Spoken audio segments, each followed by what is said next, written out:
Shall we move to next topic, instruction sets of 8051? Correct topic on the, or we can postpone it to next class. Please type your opinion. Since it is a live class, I need your opinion. Live class ആയതുകൊണ്ട് നിങ്ങളുടെ opinion ആവശ്യമാണ്. Instruction സെറ്റും കൂടെ എടുക്കാമോ? പക്ഷെ ഒത്തിരി ഉണ്ട് അത് നമുക്ക് പ്രോഗ്രാം വൈസ് തന്നെ പോകേണ്ടി വരും. അപ്പോൾ നിങ്ങൾക്ക് ഇന്ന് അല്ലെങ്കിൽ അടുത്ത ദിവസത്തേക്ക് പോസ്റ്റ്പോൺ ചെയ്യാം, അല്ലെങ്കിൽ ഇന്ന് കണ്ടിന്യൂ ചെയ്യാം.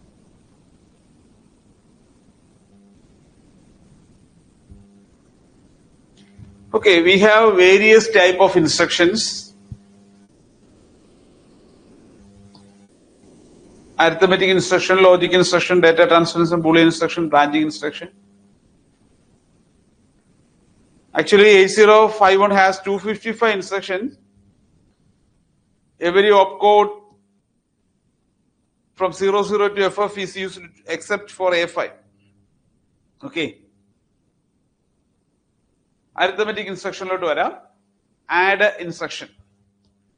8-bit addition, accumulator ulla content second operand ആയിട്ട് ആഡ് ചെയ്യുന്നത്. റിസൾട്ട് എപ്പോഴും അക്യുമുലേറ്ററിൽ ആയിരിക്കും. carry flag suitable ആയിട്ട് സെറ്റ് ചെയ്യും, റീസെറ്റ് ചെയ്യുകയും ചെയ്യും. നിങ്ങൾക്ക് അത് പ്രധാനപ്പെട്ട ഒരു ടോപ്പ് പോയിന്റ് ആണ് ഇത്. ഓരോ ഇൻസ്ട്രക്ഷനും carry flag ഏതൊക്കെ ഫ്ലാഗ് അഫക്ട് ചെയ്യുന്നു എന്നുള്ളതൊക്കെ പറഞ്ഞിട്ട് സ്റ്റേറ്റ്മെന്റ് ചോദിക്കും. ഓക്കെ, carry flag എന്ന് പറയുന്നത് സെറ്റ് ആൻഡ് റീസെറ്റ്, സെറ്റ് ചെയ്യും റീസെറ്റ് ചെയ്യുകയും ചെയ്യും. രണ്ട് ഇൻസ്ട്രക്ഷൻ ഞാൻ പറയുന്നത്, ആഡും ആഡ് സിയും. പേര് കേൾക്കുമ്പോൾ തന്നെ മനസ്സിലാകും. ആഡ് ഇൻസ്ട്രക്ഷൻ എന്ന് പറയുന്നത് അക്യുമുലേറ്ററിന്റെ കണ്ടന്റും ഏത് ഒരു ഓപ്പറന്റിന്റെ കണ്ടന്റുമായിട്ട് ആഡ് ചെയ്ത് റിസൾട്ട് അക്യുമുലേറ്റർ സ്റ്റോർ ചെയ്യും. ആഡ് സി എന്ന് പറഞ്ഞാൽ അക്യുമുലേറ്ററിന്റെ കണ്ടന്റ് സെക്കൻഡ് ഓപ്പറന്റിന്റെ കണ്ടന്റ് പ്ലസ് carry ഫ്ലാഗില് എന്തായിരുന്നോ പ്രീവിയസ് വാല്യൂ അത്. അതായത് carry ഫ്ലാഗ് എന്ന് പറഞ്ഞാൽ ഒന്നുകിൽ 0 ആയിരിക്കും 1 ആയിരിക്കും. 0 ആണെങ്കിൽ carry ഫ്ലാഗിൽ 0 ആണെങ്കിൽ ഓക്കെ, നോ ചേഞ്ച്. 1 ആണെങ്കിൽ അത് ആഡ് ചെയ്യും. അത് ആഡ് വിത്ത് carry, അതാണ് ADDC എന്ന് പറയുന്നത്, ആഡ് വിത്ത് carry. സാധാരണ നമ്മൾ 16-bit അഡീഷൻ ചെയ്യുമ്പോൾ ലോവർ ബൈറ്റ് ആഡ് ചെയ്തിട്ട് അതിന്റെ കേരിയും കൂടെ എടുത്ത് അപ്പർ ബൈറ്റിലോട്ട് ആഡ് ചെയ്യുന്ന ഒരു പരിപാടിയുണ്ട്. അങ്ങനെയുള്ള കേസിലാണ് സാധാരണ നമുക്ക് ഈ പറഞ്ഞ കേസ് അല്ലെങ്കിൽ ഈ ഇൻസ്ട്രക്ഷൻ ആവശ്യമായി വരിക. ഇവിടെയും carry ഫ്ലാഗ് അഫക്റ്റ് ചെയ്യും. ഓക്കെ, ഇവിടുത്തെ ഒരു സിമ്പിൾ എക്സാമ്പിൾ, ഒരു 16-bit അഡീഷൻ IDDCയുടെ കേസ് പറയാൻ കൂടി വേണ്ടിയാണ് പറയുന്നത്. ഈ ഒരു പ്രോഗ്രാം അനുസരിച്ച്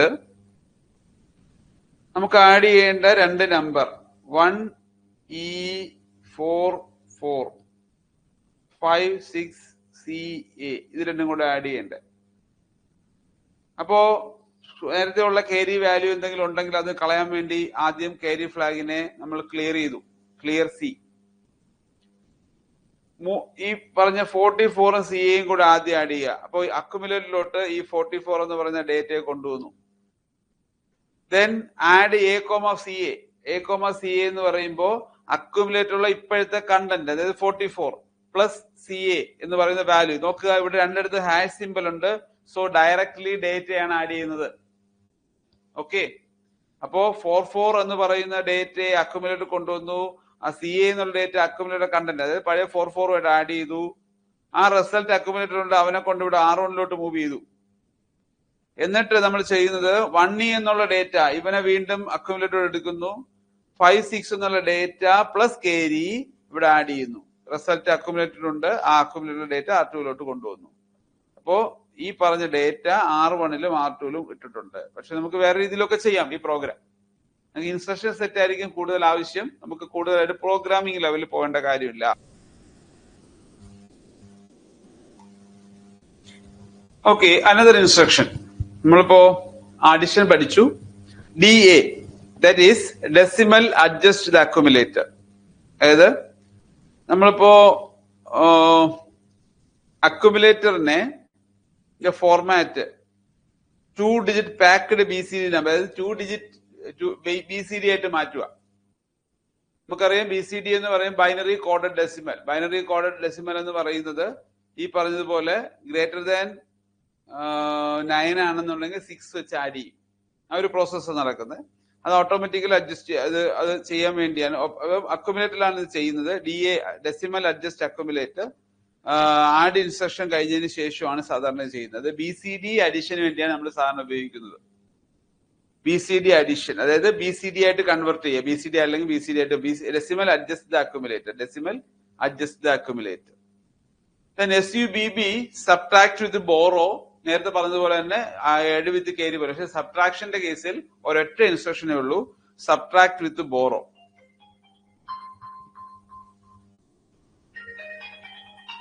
sorry,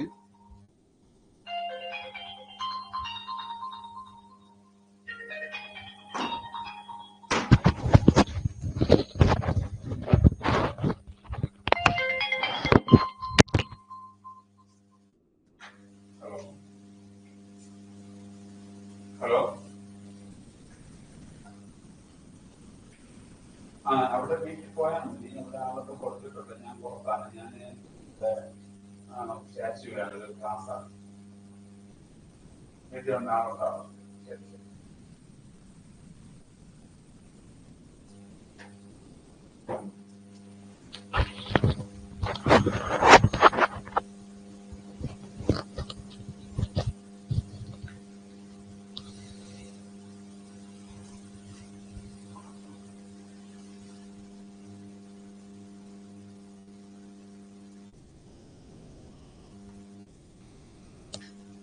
Okay, listen.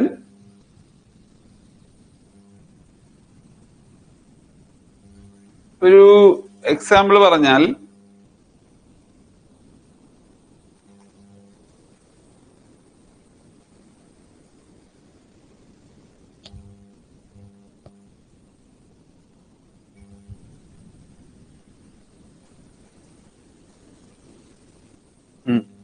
Subtraction operation, അക്യുമുലേറ്ററിലുള്ള കണ്ടന്റും സെക്കൻഡ് ഓപ്പറന്റിന്റെ കണ്ടന്റ് മൈനസ് കേരി ഫ്ലാഗ്. ഇപ്പോൾ A മൈനസ്, ഇപ്പോൾ R2 ആണെങ്കിൽ R2 മൈനസ് കേരി ഫ്ലാഗ്. ഇപ്പോൾ SUBB A,R2 എന്ന് പറഞ്ഞാൽ അക്യുമുലേറ്ററിലെ കണ്ടന്റ് മൈനസ് R2ലെ കണ്ടന്റ് മൈനസ് കേരി ഫ്ലാഗിലെ കണ്ടന്റ്. അപ്പൊ റിസൾട്ട് എപ്പോഴും അക്യുമുലേറ്ററിലെ സേവ് ചെയ്യത്തുള്ളൂ. അതിനനുസരിച്ച് കേരി ഉണ്ടോ ഇല്ലയോ എന്നുള്ള കേരി ഫ്ലാഗ് ആണ് ഇതിൽ അഫക്ട് ചെയ്യുന്നത്.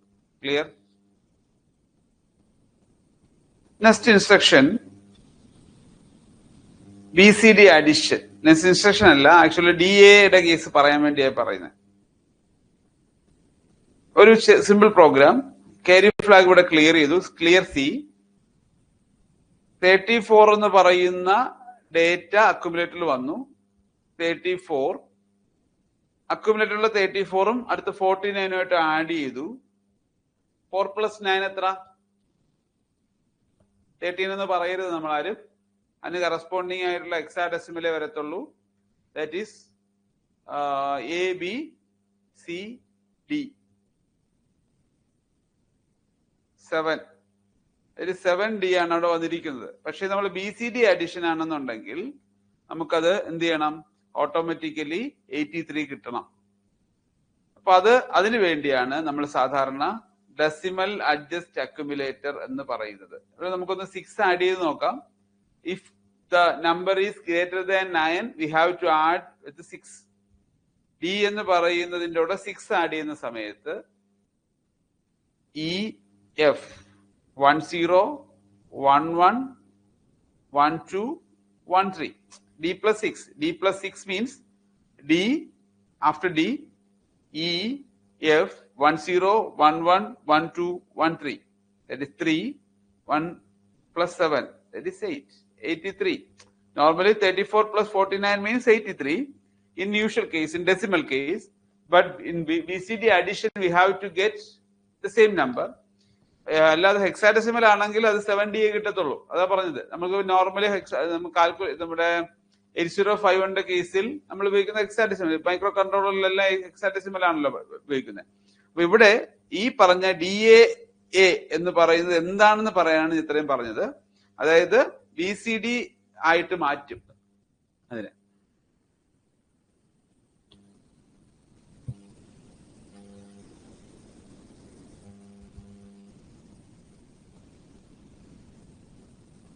Next is INC. Arithmetic instruction continue ആണ്. INC, that is increment the operand by 1. The operand can be register, direct address and indirect address, the data pointer. അപ്പോ ഈ പറഞ്ഞ INC R0 എന്ന് പറഞ്ഞാൽ R0 എന്ന് പറഞ്ഞാൽ R1 ആകുകയല്ല ചെയ്യുന്നത്. INC R0 എന്ന് പറഞ്ഞാൽ R0ക്ക് അകത്തുള്ള കണ്ടന്റ് ഒന്ന് ഇൻക്രിമെന്റ് ചെയ്ത് അത് അതിന്റെ വാല്യൂ എന്താണോ അതൊന്ന് കൂടും. 20 ആണെങ്കിൽ 21 ആവും, 22 ആണെങ്കിൽ 23 ആവും. ദെൻ DEC എന്ന് പറയുന്നത് നമ്മൾ ഒന്ന് കൂടും, ഒന്ന് കുറയും. Decrement by 1.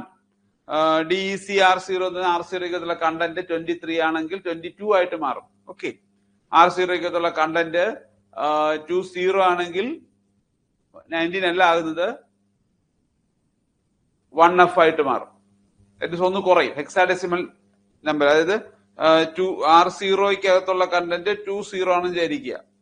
അങ്ങനെയാണെന്നുണ്ടെങ്കിൽ DEC R0 എന്ന് പറയുമ്പോൾ 20 എന്ന് പറയുന്നത് DEC R0 ചെയ്ത് കഴിയുമ്പോഴത്തേക്ക് 1F ആയിട്ട് മാറും, 1F ആയിട്ട് മാറും. Clear? Okay. Multiplication and division instruction എന്താ ചെയ്യുന്നത് നോക്കാം.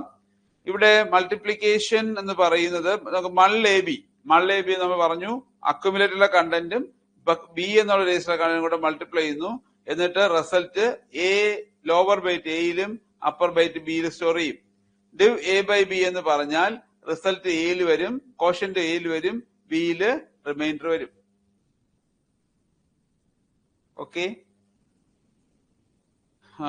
നേരത്തെ പറഞ്ഞതുപോലെ തന്നെ കുറെ ലോജിക്കൽ ഓപ്പറേഷൻസ് ഉണ്ട്. And operation, or operation. ഞാൻ അത് പറയുന്നതിന് മുമ്പ് തന്നെ ഇതിന്റെ ഓർ ഓപ്പറേഷൻ, ആൻഡ് ഓപ്പറേഷൻ ഒക്കെ എന്താണെന്ന് പറഞ്ഞു വിടാം. അപ്പോ എന്തായാലും ഈ പറഞ്ഞ കാര്യങ്ങളൊക്കെ നമ്മുടെ അഡ്രസ്സിംഗ് മോഡ് പഠിച്ചപ്പോൾ പറഞ്ഞ കൂട്ടത്തിൽ പറഞ്ഞതാണ്.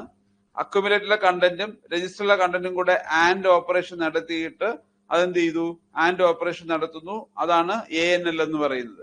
അക്യുമുലേറ്ററിലെ കണ്ടന്റ് എന്താണ്? ഫോർ എക്സാമ്പിൾ, അക്യുമുലേറ്ററിലെ കണ്ടന്റ് 2D ആണെന്ന് വിചാരിക്കട്ടെ, RNലെ കണ്ടന്റ് 3A ആണെന്ന് ഇരിക്കട്ടെ. ആൻഡ് ഓപ്പറേഷൻ എന്ത് നോക്കാം. 2D and 3A. എയുടെ കറസ്പോണ്ടിങ് ബൈനറി എഴുതുക. 0 0 1 0 1 1 0 1. ഇതാണ് 2D. 0 0 1 1 3 1 0 1 0 A. നമ്മൾ ആൻഡ് ചെയ്യാൻ പോവുക. ബിറ്റ് വൈസ് ആൻഡ് ആണ്, bit wise and. Okay, and operation നമ്മുടെ അല്ലാത്ത ആൻഡ് ഓപ്പറേഷൻ പോലെ തന്നെയാണ്. ഏതെങ്കിലും ഒരു ബിറ്റ് 0 ആണെങ്കിൽ ഔട്ട്പുട്ട് 0 ആവുമെന്ന് പറഞ്ഞതുപോലെ 1 and 0 0 0 and 1 0 1 and 0 0 1 and 1 1. രണ്ടും എല്ലാ 1 ആണെങ്കിൽ മാത്രമേ 1 ആകത്തുള്ളൂ. 0 and 1 0 1 and 1 1 0 0. റിസൾട്ട് 2 8 ആണ് റിസൾട്ട്. 2Dയും 3Aയും കൂടെ ആൻഡ് ചെയ്തപ്പോ നമുക്ക് കിട്ടിയ റിസൾട്ട് 2 8 ആണ്. അതായത് ഇതിന് കറസ്പോണ്ടിങ് ബൈനറി എഴുതി, എക്സ് എഴുതി, ഇതിന് കറസ്പോണ്ടിങ് എക്സ് എഴുതി. ക്ലിയർ? അപ്പോ ഈ പറഞ്ഞിരിക്കുന്നതെല്ലാം തന്നെ, ഈ സ്ലൈഡിൽ പറഞ്ഞിരിക്കുന്നതെല്ലാം തന്നെ വ്യത്യസ്ത അഡ്രസ്സിംഗ് മോഡാണ്. ഓപ്പറേഷൻ എന്താന്ന് പറഞ്ഞതേ ഉള്ളൂ, ആൻഡ് ഓപ്പറേഷൻ. അതുപോലെ ഓർ ഓപ്പറേഷൻ എന്താന്ന് ഞാൻ പറയാം. ഇപ്പൊ ഇവിടെ പറഞ്ഞത് രജിസ്റ്ററിലെ കണ്ടന്റും അക്യുമുലേറ്റർ കണ്ടന്റും കൂടെ ആൻഡ് ചെയ്ത് അക്യുമുലേറ്റർ സ്റ്റോർ ചെയ്യും. അക്യുമുലേറ്റർ കണ്ടന്റും ഒരു അഡ്രസ്സിലുള്ള കണ്ടന്റും കൂടെ ആൻഡ് ചെയ്ത് അക്യുമുലേറ്റർ സ്റ്റോർ ചെയ്യും. അങ്ങനെ അതുപോലെ എല്ലാ അഡ്രസ്സിംഗ് മോഡ്സും ഞാൻ പറഞ്ഞതാണ്, പ്രത്യേകിച്ച് പറയേണ്ട കാര്യമില്ല. എന്തെങ്കിലും ഡൗട്ട് ഉണ്ടെങ്കിൽ കമന്റ് ബോക്സിൽ വരിക.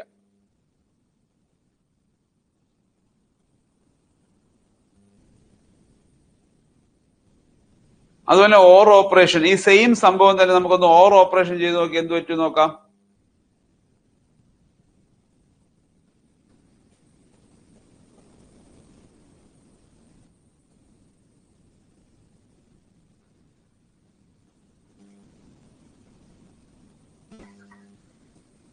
സെയിം കണ്ടന്റ് തന്നെ നമുക്ക് ഓർ ഓപ്പറേഷൻ ചെയ്ത് നോക്കാം.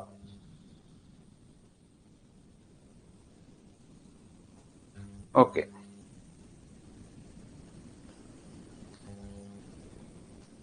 നമ്മളിപ്പോ 0 0 1 0 2ൻ്റെത്, 1 1 0 1 ഡിയുടേത്, 0 0 1 1 3യുടേത്, 1010 എ ഇടത്. ഞാൻ ഓർ ഓപ്പറേഷൻ നടത്താൻ പോവാ. ഇതിന് പകരം ഒ ആർ അല്ലായിരുന്നു എങ്കിൽ അത് സംഭവിക്കും നോക്കാം. 1 + 0 1, 0 + 1 1, 1 + 0 1, 1 + 1 1, 0 + 1 1, not plus, sorry for the mistake, actually plus അല്ല, ഓർ ഓപ്പറേഷൻ ആണ്. അപ്പൊ 1 or 0 1, 0 or 1 1, 1 or 0 1, 1 or 1 1, 0 or 1 1, 1 or 1 1, 0 or 0 0, 0 or 0 0. എല്ലാ ഇൻപുട്ടും എല്ലാം 0 ആണെങ്കിൽ മാത്രമേ ഇതില് റിസൾട്ട് 0 ആകത്തുള്ളൂ. സോ ഗ്രൂപ്പ് ചെയ്യുക, ഇത് എഫ് ആയിട്ട് മാറി, ഇത് 3F ആണ് ആൻസർ. അതായത് ഓർ ഓപ്പറേഷൻ ആണെങ്കിൽ എന്ത് കിട്ടും, ആൻഡ് ഓപ്പറേഷൻ എന്ത് കിട്ടും എന്നാണ് ഞാൻ നിങ്ങളോട് പറഞ്ഞത്. അഡ്രസ്സിംഗ് മോഡിലുള്ള വ്യത്യാസമേ ഉള്ളൂ. സോ വീണ്ടും എക്സ്പ്ലെയിൻ ചെയ്യേണ്ട കാര്യമില്ല. ഇവിടെ XOR operation, XRL, XOR operation നേരത്തെ പറഞ്ഞ പോലെ 0 XOR 0 0 0 1 1 1 0 1 1 1 0, ഈ രീതിയിൽ അതിന്റെ റിസൾട്ട്. ഓക്കെ, ദെൻ CPL എന്ന് പറഞ്ഞാൽ കോംപ്ലിമെന്റ് ചെയ്യുക.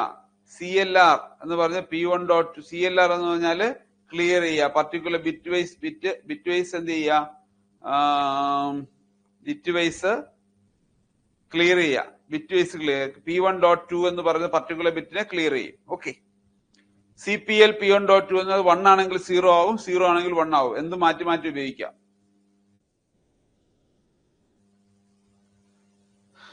വളരെ പ്രധാനപ്പെട്ടതും പക്ഷെ നമ്മളെല്ലാവരും വലുതായിട്ട് ഇമ്പോർട്ടൻസ് കൊടുക്കാത്തതുമായ ചില ഇൻസ്ട്രക്ഷൻസ് ആണ് ഇതൊക്കെ. പക്ഷെ പരീക്ഷയ്ക്ക് നമുക്ക് ചോദിക്കാം. RLC, RRC. അതായത് RLഉം RR എന്ന് പറയുന്നത് കേരി കൂടെ അല്ലാതെ റൊട്ടേറ്റ് ലെഫ്റ്റും റൊട്ടേറ്റ് റൈറ്റും. ഇപ്പോ റൊട്ടേറ്റ് ലെഫ്റ്റിലോട്ട് റൊട്ടേറ്റ് ചെയ്യുക, കേരി കൂടെ അല്ലാതെ വരും. എന്നാൽ RLC, RRC എന്ന് പറയുന്നത് കേരിയിൽ കൂടെ വരും. റൊട്ടേറ്റ് റൈറ്റ് ത്രൂ കേരി, റൊട്ടേറ്റ് ലെഫ്റ്റ് ത്രൂ കേരി. അതാണ് RLCയും RRCയും. ഇപ്പോ ഈ പറഞ്ഞതുപോലെ നമ്മുടെ കേരി ഫ്ലാഗിൽ ഒരു വാല്യൂ ഉണ്ടെന്ന് വിചാരിക്കട്ടെ. If carry flag is 0 and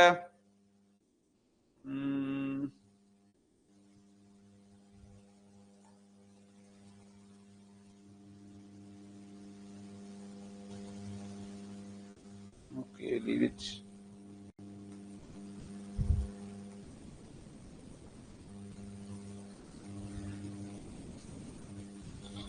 accumulator ചെയ്യുന്നത്. അപ്പൊ അക്യുമുലേറ്ററിന്റെ കണ്ടന്റ് എന്ന് പറയുന്നത് F3 ആയിരുന്നു വിചാരിച്ചു. അക്യുമുലേറ്റർ F3 ആയിരുന്നു വിചാരിച്ചു. ഇപ്പോ RL റൊട്ടേറ്റ് ലെഫ്റ്റ് ആണെങ്കിൽ RL ആണ് ഇൻസ്ട്രക്ഷൻ. നമുക്കറിയാം ഇത് 1 1 1 1, 0 0 1 1. കേരി എന്ന് പറയുന്നത് 0 ആണ്. ലെഫ്റ്റിലോട്ട് റൊട്ടേറ്റ് ചെയ്യുക. RL ആണ് ഇൻസ്ട്രക്ഷൻ എങ്കിൽ എന്താ സംഭവിക്കുക, കേരി എടുക്കുന്നില്ല. അതായത് ഇത് ലെഫ്റ്റിലോട്ട് റൊട്ടേറ്റ് ചെയ്യുക, ഇവൻ ഇപ്പുറത്ത് വരും. 1 1 1 0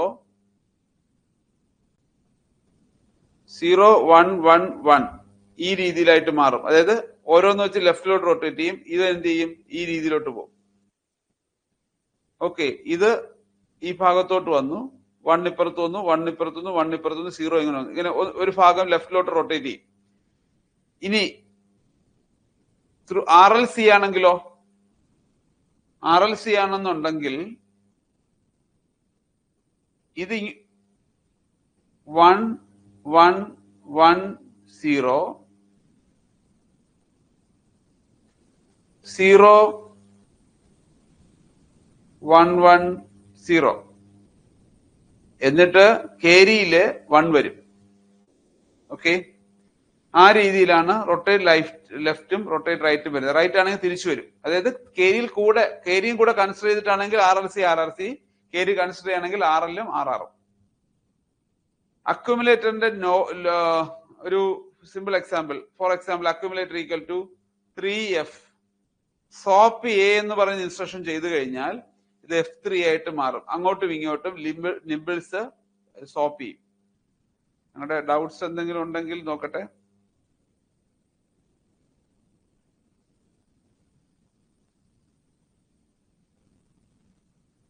Okay, none of them are there. Okay, I think you got the idea about SOP-A. Some data transfer instructions. We have already discussed about these instructions. Move various addressing mode we have discussed. Addressing mode കുറെ നമ്മൾ discuss ചെയ്തു. Move A comma RN, move A comma direct, ഇതൊക്കെ രീതിയിൽ അതിന്റെ വ്യത്യസ്ത addressing mode പറഞ്ഞിരിക്കുന്നേ ഉള്ളൂ. Move ചെയ്യുക. Okay, നമുക്കറിയാം പർട്ടിക്കുലർ രജിസ്റ്ററിൽ നിന്ന് അക്യുമുലേറ്ററിലോട്ട് മൂവ് ചെയ്യുക, ഒരു അഡ്രസ്സിൽ നിന്ന് അതിന്റെ അകത്തുള്ള അതിൽ നിന്ന് അക്യുമുലേറ്റർ മൂവ് ചെയ്യുക, ആ രീതിയിലുള്ള destination comma source ആയിട്ടിരിക്കുന്നത്.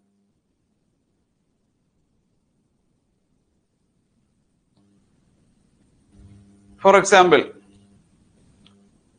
Move C comma 30H.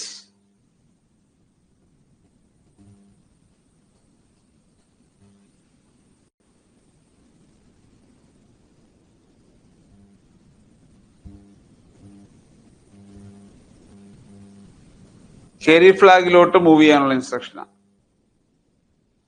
വേറെ രീതി പറഞ്ഞാല് നമ്മളിപ്പോ മൂവ് വേറൊരു ഇൻസ്ട്രക്ഷൻ വളരെ പ്രധാനമാണ്. Move DPTR, #4500. എന്താണ് അർത്ഥം? 4500 എന്ന് പറയുന്ന ഡേറ്റ ആയിട്ട് അതൊരു അഡ്രസ് ആണ് ആക്ച്വലി, അത് DPTRലോട്ട് സ്റ്റോർ ചെയ്യും, പിന്നീട് നമുക്ക് ആവശ്യമുണ്ട്. അതാണ് പറയുന്നത് മൂവ് DPTR, #3450. Move DPTR, #3450. ഇത് സംഭവിക്കുന്നത് 3450 എന്ന് പറയുന്ന ഒരു വാല്യൂ DPTR സ്റ്റോർ ചെയ്യുക. കാരണം ഇവിടെ DPTR എന്ന് പറയുന്നത് 16 ബിറ്റ് അഡ്രസ് സ്റ്റോർ ചെയ്യത്തക്ക രജിസ്റ്ററാണ്. 16 ബിറ്റ് വാല്യൂ സ്റ്റോർ ചെയ്യാൻ പറ്റും. അപ്പൊ നമ്മൾ DPTR അഡ്രസ് ചെയ്യാൻ ഡേറ്റയെ പോയിന്റ് ചെയ്യുക. അപ്പൊ അതൊരു അഡ്രസ് ആയിട്ട് കണക്കാക്കും നമ്മൾ. പക്ഷെ ഇവിടെ ഒരു ഡേറ്റയെ പോലെ ഒരു വാല്യൂ ആണ് സ്റ്റോർ ചെയ്തിരിക്കുന്നത് DPTRന്റെ അകത്ത്. പിന്നീട് DPTR വെച്ചിട്ട് external memory 16 bit address location നമ്മൾ ഇവിടെ ആക്സസ് ചെയ്യും. എന്തായാലും മൂവ് DPTR, #3450 എന്ന് പറയുന്നത് 3450 എന്ന് പറയുന്ന ഒരു വാല്യൂ DPTRന്റെ അകത്ത് സ്റ്റോർ ചെയ്യുക ചെയ്യുന്നത്.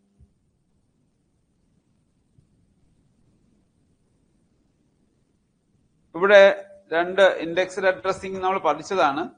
ഈ പറഞ്ഞ ഇത് ബേസ് അഡ്രസ്, ഇതെന്ന് പറയുന്നത് ഇൻഡെക്സ്ഡ് അഡ്രസ്. രണ്ടും അങ്ങനെ തന്നെയാണ്. അത് പ്ലസ് കൂടെ ചേർത്ത് ഒരു ടോട്ടൽ അഡ്രസ് കിട്ടും. ആ അഡ്രസ്സിന്റെ അകത്തുള്ള വാല്യൂ അക്യുമുലേറ്ററിൽ ലോഡ് ചെയ്യും. നേരത്തെ പറഞ്ഞൊരു എക്സാമ്പിൾ ആണത്.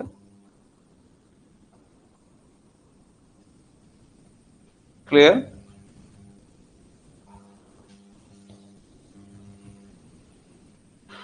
ഓക്കെ,